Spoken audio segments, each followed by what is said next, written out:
All right, folks, we are back. David Griscom-Metlick, joined by the two gentlemen who are the proprietors of the brand new American Prestige podcast. We have Derek Davison. He's himself the steward of the Foreign Exchanges Substack, which is an insane value proposition as far as Substacks go. And we also have Daniel Bessner, who is the author of Democracy in Exile, Hans Speyer and the Rise of the Defense Intellectual. Memorize that before the show. Welcome to the Left Reckoning, both of you. It's I'm very happy to have you. Thanks, guys. Thanks for having us. Yeah, well, we got a lot of stuff to get to, so why don't we just jump into it? I wanted to start with Afghanistan, just because for me, I feel like this is like the third or fourth time in my life that the United States has left. And I was just wondering if for somebody who might have just seen the headlines, hasn't really been following what's been going on, if maybe Derek could sort of take us through just generally what's going on with the U.S. Occupation of Afghanistan or the history. Yeah, it's in theory, it's almost over. Joe Biden has said we'll be out by the end of August. The Taliban has been on a rampage the last several days. They've captured 9, I think, at this point, provincial capitals. The latest U.S. intelligence assessment suggests that they could take Kabul in about 90 days if they set their minds to it. That's down from 6 months. I think in June was the last time they did an assessment. I may be wrong about that. But that's, cutting it in half in just a very short amount of time. They control about 65% of the country at this point. They are, as I said, they've captured 9 provincial capitals. They're threatening at least 2 more, Kandahar and Lashkar Gah in the south. But they've taken all of northeastern Afghanistan at this point, and they are a couple of provinces away from controlling the entire northern region of the country. And that includes one of the biggest cities in Afghanistan, Mazar-e-Sharif, which is a major commercial hub and is surrounded now. It's the capital of Balkh province and is entirely surrounded by Taliban-controlled territory. It's cut off from the rest of the country.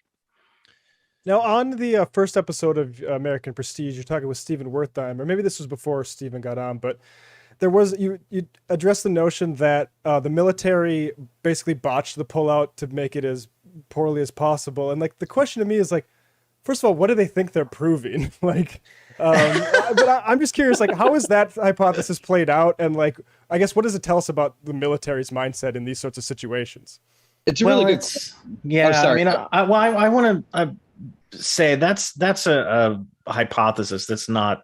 Like, there's no evidence that the military is deliberately botching this. It's based on the fact that the withdrawal has been very haphazard. It's not been well organized. And they had quite a bit of time to sort of know that this was coming after Donald Trump negotiated, his administration negotiated a withdrawal agreement with the Taliban that was supposed to take effect, in the spring, and Biden extended that deadline. So the military has seen this coming for a while, and if this is sort of the best organized withdrawal that they can manage, it's not very impressive. Right. Yeah, and I also think it's interesting to just look more generally at the military. I think the military in American history, and I think this has been largely true for the last 20 or so years since 9/11, generally is not since 9/11, sorry, since World War II. Generally, the military has been reticent to get into conflict, but once it is in conflict, it is reticent to leave. So I think you're seeing a lot of tantrums might be too strong a word, but something along those lines through the withdrawal. That a lot of military leaders, probably to some degree at least, think if they were either given more resources or given better resources or given smarter resources, would have been able to complete the mission. So that has been true throughout American history. Once the military is there, they're less willing to leave, and I think that's probably what's going on a little bit now. Also, can you tell us about Max Boot and the whole Indian War hypothesis and sort of what that reveals? And like, who is he speaking for there? How like prevalent is just the guys who want that but know that you can't just say that? It's hard to know who he's really speaking for. I mean, I'm sure there's some like very ghoulish people in DC who really believe in things like that. And ghoulish, I literally mean in the technical sense, sort of picking over the bones of the dead, which is what the term originally meant.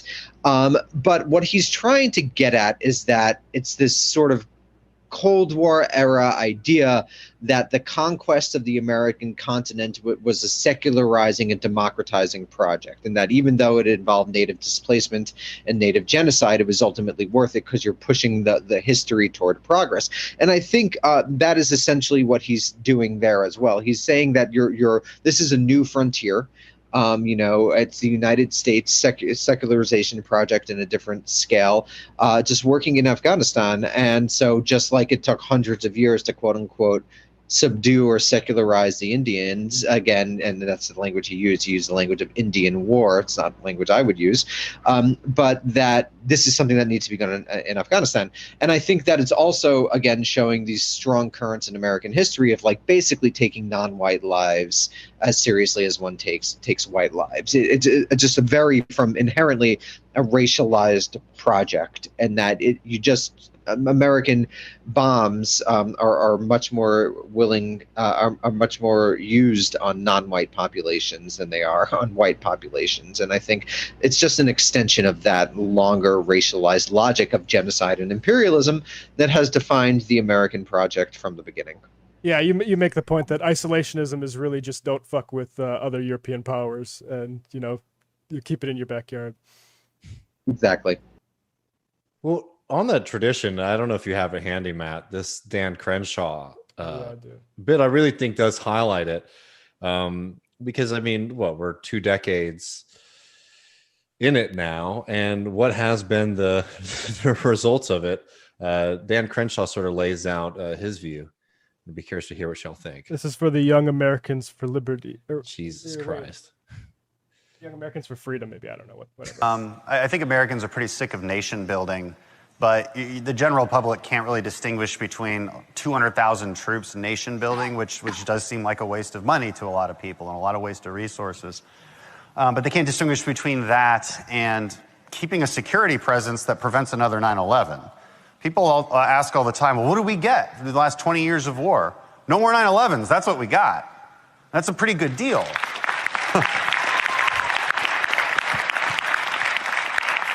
And guys like me are not victims. We're hungry to get out there and kill some bad guys. And it's just what we do. And I wish they weren't there. I wish they didn't wake up every morning and try to plan attacks on the homeland. But that is what they'll do when they have the operational space and the timing and just the comfort level to do so. Afghanistan is quickly going to fall into a pre-9/11 kind of situation, very, very quickly. Now, I don't know what they're going to do with all that freedom. I don't think they're going to build a really nice, happy civilization. I don't think they're going to let women go to school. I think they're going to hang people in the soccer fields and murder people. I think that's probably what they're going to end up doing. And they're going to create a kind of a home base for a lot of terrorists. I mean, we went a good 225 years without a 9/11. So going 20 years without a 9/11 doesn't strike me as all that impressive, to be completely honest. I mean, that's just, it is a very good example of the kind of infantile discussion that you get about foreign policy with a lot of people, especially I think in Congress, where the default is to talk about good guys and bad guys, and we're like the Avengers in the movies, and we're gonna go in there and protect and defend everything, and it doesn't touch on the reality of these conflicts and the interminable pressure that we have put on the Afghan people and what we've done there for 20 years. Not nation building, by the way. If we had been nation building successfully, they would have a nation that could withstand the Taliban by now. But it's been 20 years and they don't. That was very indicative of sort of the level of discourse that you get, I think. And it's interesting because Crenshaw is actually a veteran of the Afghanistan wars. And I think he was the IED that hit him in Afghanistan? It must have been. So he actually lost his eye over this conflict, and it's just an incredible example of ideology to be someone who, or it's just pure cynicism, which is always possible as well. And then that frankly struck me more as pure cynicism than believing in anything. But even if it's pure cynicism, to like have personally suffered for this pointless, and I think it's really, it's fair to say, and you know, you just got to be honest about it. These pointless wars is really, you know, it makes you question what we're all doing here to a certain degree, that level of ideological commitment to such a failed project. It always bugs me when Crenshaw seems conscious of, like, he always says, I'm not a victim, whether it's being made fun of by SNL or in this thing. But like the honestly, the iconography of you is that people see you're a victim of this and actually supporting it, right? Like that's the main value that he brings to this, is he's clearly wounded warrior, that sort of thing, and then can say exactly what, you know, who is he representing in the military, Crenshaw? Like what is it like Blackwater, or like what kind of what do you think is going on there?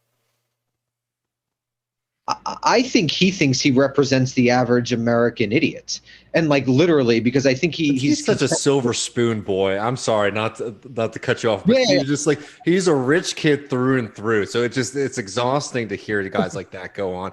I believe he grew up in Switzerland or something like that too. Like, you know what I mean? It doesn't get as unaverage American as that. He's contemptuous of his public, I think, ultimately. I think he's extremely cynical and extremely contemptuous just as a person and as a politician. That's what strikes me most about him always. Right. Well, I don't know how anybody can take him seriously after that batshit commercial he did for the Georgia special election. That was the dumbest thing I have ever seen. And how it did not destroy this man's credibility is astounding.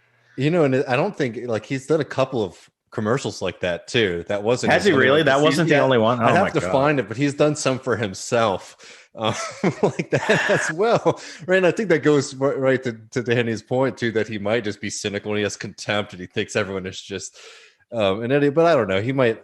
I think there's a bit of truth in his idiocy there. But I did want to make the point here about Crenshaw, because he's often like touted as this kind of new figure of the right? Oh, like, you know, he's the young face of the Republican Party and he represents this kind of shift within the Republican Party. But I don't really see too much ideological development from Crenshaw to what we were seeing when we were first jumping into the war. And I will say I was very young when all that was happening. So I would be curious to hear what y'all think about that. Like I feel like there's a straight line to Crenshaw from Bush. Yeah, I mean, all these guys, Crenshaw, Tom Cotton, I mean, it's pure sort of Bush era neoconservatism that they're desperately trying to fit into a party that has been sort of changed by Donald Trump's nativism. But even Trump's foreign policy wasn't a divergence. It was just, was mostly more of the same, maybe a little more kind of overt about some of the things that we try not to talk about openly, or that other administrations try not to talk about openly. But there was no real effort to pull back or reduce America's military footprint. The Pentagon budget shot up.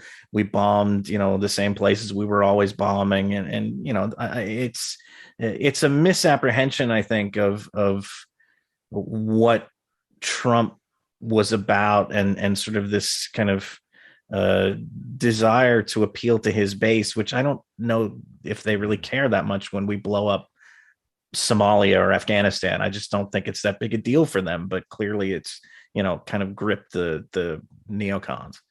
Yeah, I think Derek's exactly right. I think it was Sam Moyn who said Trump's foreign policy was just Bush's and Obama's foreign policy, but more, particularly Obama's foreign policy, because he didn't get any hot wars. But I think that's genuinely accurate and generally accurate. And I think that what we have, and what Derek also gestured toward, is we have what I've been calling the demassification of war, right? War doesn't affect most Americans, and that's by design. One, most Americans don't literally affect it in terms of the political decisions that go into it. You have essentially an administrative shadow state organized ever increasingly, not even in the State Department, but in the literal White House. So ordinary Americans don't affect what the nation does abroad. And then you also have the fact that, we have an all-volunteer force, and basically we've started fighting our wars with mercenaries and drones and special forces. So it doesn't really affect the ordinary American's daily life. And so you have this situation where the United States could kind of just, trundle along indefinitely, just doing what it does. It's pretty grim for most of the world's peoples.